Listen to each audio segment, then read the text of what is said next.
Hi friends, welcome to Priya's மதுரைக்காரங்க சமையல். இன்னைக்கு நம்ம சேனல்ல கல்யாண வீட்டு விருந்துல எல்லாம் பரிமாறக்கூடிய அந்த ருசியான வத்த குழம்பு வீட்டிலே எப்படி சூப்பராக ப்ரிப்பேர் பண்ணுறது தான் இந்த வீடியோவில் நான் உங்களோட ஷேர் பண்ணிக்க போகிறேன். இந்த வீடியோவில் நான் சொல்லியிருக்கக்கூடிய குட்டி குட்டி டிப்ஸை ஃபாலோ பண்ணி பாருங்கள். உங்களோட வீட்டில் நீங்கள் பண்ணக்கூடிய அந்த வத்த குழம்பும் நல்ல கமகமன்னு வாசனையோட அவ்வளோ அருமையாக வரும். வாங்க இந்த சுவையான ரெசிபி எப்படி பண்ணுறதுன்னு வீடியோக்குள்ளே போய் பார்த்து தெரிஞ்சுக்கலாம். அதுக்கு முன்னாடி நீங்கள் நம்ம சேனலை சப்ஸ்கிரைப் பண்ணலைன்னா ப்ளீஸ் சப்ஸ்கிரைப் பண்ணிக்கோங்க.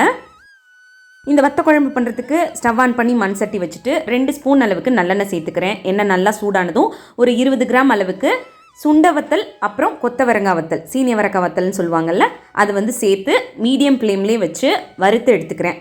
ஒரு பொன்னிறமாக ஆகிற அளவுக்கு இந்த மாதிரி வறுத்து எடுத்துக்கலாம். அதை ஒரு தனி பிளேட்டுக்கு மாற்றிடுறேன். இப்போது அதே கடாயிலேயே இன்னொரு 2 ஸ்பூன் அளவுக்கு நல்லெண்ணெய் சேர்த்துக்கிறேன். வத்த குழம்பு நல்லெண்ணெய் சேர்த்து தான் பண்ணணும், அப்போ தான் டேஸ்ட் ரொம்ப சூப்பராக இருக்கும். எண்ணெய் நல்லா சூடானதும் 1 டீஸ்பூன் கடுகு உளுந்து, 1 டீஸ்பூன் வெந்தயம் சேர்த்துக்கிறேன். அது நல்லா பொரிய ஆரம்பித்ததும் 2 மிளகாய் வத்தல், கொஞ்சமாக கருவேப்பிலை, 1 டீஸ்பூன் அளவுக்கு பெருங்காயத்தூள் சேர்த்துக்கிறேன். இப்போ இது எல்லாத்தையும் நல்லா தாளித்து விட்டுக்கலாம். இப்போது இதில் உரிச்ச பூண்டுப்பல் ஒரு 20 கிராம் அளவுக்கு முழு பூண்டுப்பல், மீடியம் சைஸ் பூண்டுப்பல்லாக உரிச்சிட்டு சேர்த்துருக்கேன். பச்சை வாசனை போகிற அளவுக்கு வதக்கி விட்டுட்டா போதும். அதுக்கப்புறமா ஒரு 25 கிராம் அளவுக்கு சின்ன வெங்காயம் முழுசாக உரிச்சிட்டு அப்படியே சேர்த்துக்கிறேன். இப்போ இந்த சின்ன வெங்காயம் ஒரு லேசான பொன்னிறம் ஆகிற அளவுக்கு வதங்கணும். வெங்காயம் நல்லா வதங்கிட்டு இருக்கட்டும். இந்த வத்த குழம்புல சேர்க்கறதுக்கு ஒரு சின்ன விஷயம் அரைச்சி எடுத்துகிட்டு வந்துடலாம் வாங்க. அதுக்கு மிக்சி ஜாரில் 5 சின்ன வெங்காயம், ஒரு 5 பூண்டுப்பல், 1 டீஸ்பூன் அளவுக்கு சீரகம், இது எல்லாத்தையும் கொஞ்சமாக தண்ணி விட்டு இந்த மாதிரி நைஸாக அரைச்சி எடுத்து வச்சுக்கோங்க.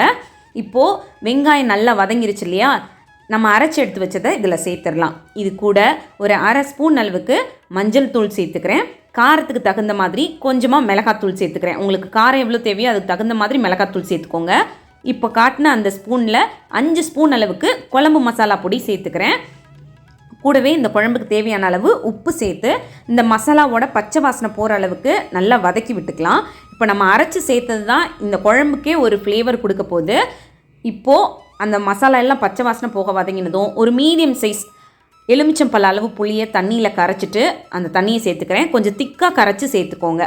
இது லேசாக கொதிக்க ஆரம்பிக்கும் பாருங்கள். அப்போ சும்மா கொஞ்சமாக தண்ணி விட்டு கொதிக்க விடலாம். அது லேசாக எண்ணெய் பிரிஞ்சு வரும்பொழுது ஒரு 10 சுண்ட வத்தல் நம்ம வறுத்து எடுத்து வச்சோம் இல்லையா, அதில் ஒரு 10 சுண்ட வத்தல் எடுத்து இந்த மாதிரி 1-2 பொடிச்சு சேர்த்துக்கலாம். இந்த குழம்போட வாசனையும் டேஸ்ட்டையும் இது ரொம்ப ஜாஸ்தி பண்ணி கொடுக்கும், அதனால அப்படி சேர்த்துக்கிறேன்.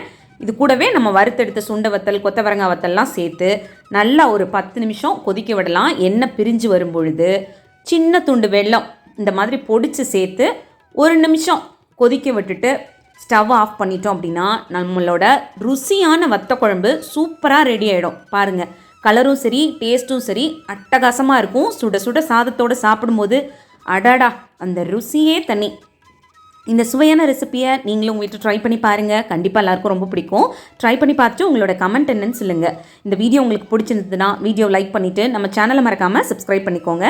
நிறைய பேர் இன்னும் சேனலை சப்ஸ்கிரைப் பண்ணாமல் இருக்கீங்க, ஸோ ப்ளீஸ் சப்ஸ்கிரைப் பண்ணிக்கோங்க. தேங்க்யூ.